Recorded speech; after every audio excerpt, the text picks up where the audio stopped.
Since United signed Diallo back in October 2020 from Atalanta for a transfer fee that has been reported as and could rise as high as £37 million, he's only made 13 appearances for Manchester United. Factually, United haven't got value for money yet. But Ahmad has shown signs and developed his game considerably. Last season at Sunderland, I thought he proved a hell of a lot. Proved that he wasn't just a right winger. He's actually a bit more of a playmaker, maybe. Someone a bit of a half space operator almost. Or even more of a push this, but as a striker. He can play wide, he can play inside, he can play deep, and I think he can play central midfield for us. That's what Mowbray had to say. Just give him the ball and he rarely loses it. Now, that last line, I think you saw that against Liverpool. That's what he brings. He brings this stickability to him. Like, he really gets hold of that ball. Now, this season has been frustrating for him, and Ten Hag has barely used him. Last couple of weeks, last couple of months, he's seemingly started to bring him into the fold a little bit more, but there's obviously frustration and potentially even annoyance, or there was at least suspected annoyance with the way that he temporarily deleted all pictures of him playing for United from his social media accounts. But he's shown no signs of that dismay against Liverpool, where he played like an absolute man possessed. And I love that. Working hard, changing the game, scoring a winner, getting sent off, fucking all action. Love it. Now, that's what you want your youngsters to do. No youngster really gets gifted a start. Well done, you trained really well, there's a start. Nah, fuck that noise. You have to go and steal it off someone. You have to go and take someone else's spot by being better than them, by being undeniable. That's what you do. And I think he might have the chance of doing that. What he did against Liverpool was fucking impactful. No denying it whatsoever. Impactful. Now, obviously he's got to serve a one-game ban. But you can guarantee that Ten Hag's wrote his name on his little fucking notepad. Now, if he keeps performing in training, and hopefully he gets a little bit of a confidence boost from that performance at Liverpool, and in training over the next week and a half, he's absolutely flying, doing the same sort of stuff. And Ten Hag knows in the back of his head, well, I can trust this little fucker. I'm going to trust him and see what happens. Now, I think he's got the ability to play actually a lot of different positions. And number 8 actually is one that I think he could play. He's got the ability to drop into those deeper, more central areas where we get to see his passing range, his dribbling ability, and his just willingness to progress the ball up through the thirds. If you played a 4-3-3, you could see him playing with, a more of a destroyer or a Declan Rice sort of player at the base of the midfield. If you had a genuine box-to-box midfielder as the other 8, you could play him as the sort of more attacking. Sometimes you've got a 6, 8 and a 10 in a midfield 3, right? We tend to play with 2 6s and a 10, but if you had a 6, 8 and a 10, this is the 10. Because of the positional intelligence and his ability to manipulate the space, you can play him in the 10.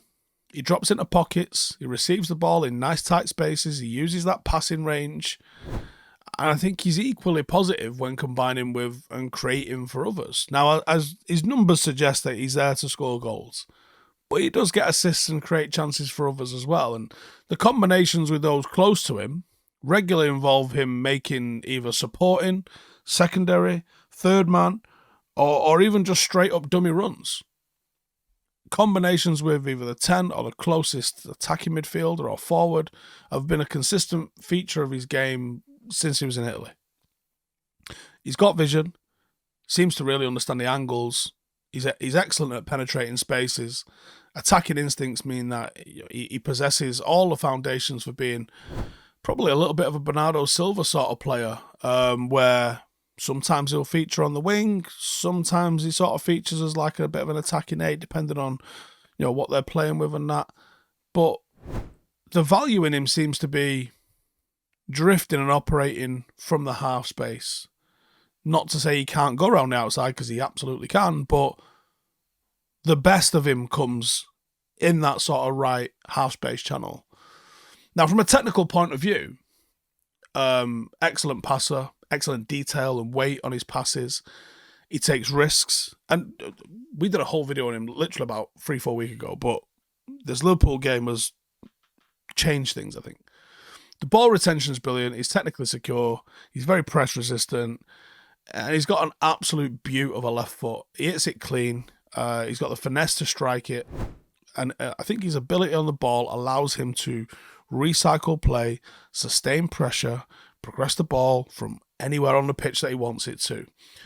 And he starts in those wider areas, and he likes to drift into the central areas, and he occupies the space in between a fullback and a centre-half, really. He does have the ability to go to the touchline and be an outlet as a right winger. And he can use the whole pitch when he receives the ball because he can do that. And I like the weight of pass that he's got. He's got great timing. And I think he's got the intelligence to mean that he always seems to pick good options with his passes. His close control, the footwork, the low centre of gravity. I think that's what we signed him for. That allows him to work in those tight spaces. And that's the thing that reminds me of Bernardo Silva. He has a occasional intent and directness and acceleration that people are going to start chiming up similarities to Saka or a Neto. But I actually think he's got another tool in his shed. And that is a bit of an underrated defensive work rate. Now, he looks small and diminutive and maybe a little bit wiry. And he's got a bit of finesse about the way he plays. But I also think he's got a bit of grit about him. I think he's got quite an underrated out-of-possession game. Even going back to his Sunderland days. By the way, you don't get liked in Sunderland if you're not effective in the pressing structure that they played. He's got great work rate. He's extremely tenacious. His defensive work rate is there for everybody to see, and he wasn't afraid to get stuck in. That's why he did so well at Sunderland. The goals helped, of course. But that's why they really took to him. And United fans got the full taste for this for the first time, I would say, against Liverpool. That low centre of gravity is like his X factor. It's a good asset for riding tackles when you're attacking, but it also makes him a bit of an asset defensively because tracking and being right on the fullback means he can be relied upon out of possession. So what we need to find out is, was that performance against Liverpool showcasing all of his attributes in one? Has it proved, most importantly, that he's got not just the ability but the mentality to be an asset for the club? He's still only 21 years of age. I still think there's levels for him to go through and get to. Can he win the trust of Erik ten Hag in the remaining key moments of the season? Can he have an impact in the FA Cup semi-final and final? That'd do wonders for keeping him around at United, wouldn't it? Let me know your thoughts in the comments. See you in the next one.